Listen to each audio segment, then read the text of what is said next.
خوب صدقہ خیرات کرتے ہیں۔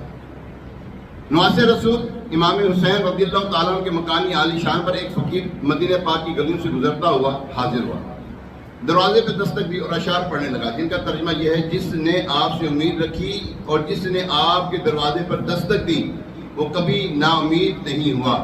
آپ صاحب جود و کرم بلکہ جود و سخا کے چشمے ہیں۔ امام حسین رضی اللہ تعالیٰ عنہ اپنے مکانی عالی شان پر نماز ادا فرما رہے تھے۔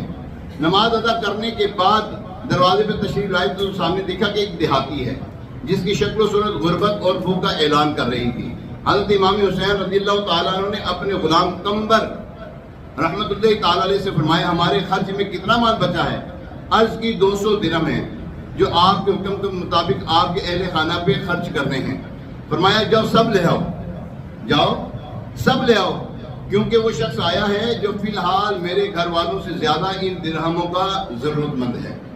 چنانچہ آپ رضی اللہ تعالیٰ عنہ نے وہ درہم اس فقیر کو عطا کر دیے اور فرمایا: یہ لے لو، اور ان کے کم ہونے پر میں تم سے معافی چاہتا ہوں، کیونکہ ہمیں ہر حال میں مہربانی کرنے کا حکم ہے۔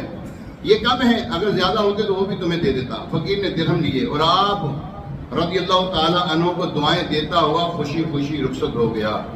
دے علی اصغر کا صدقہ سرورا، پے کرے جود و سخا فریاد ہے۔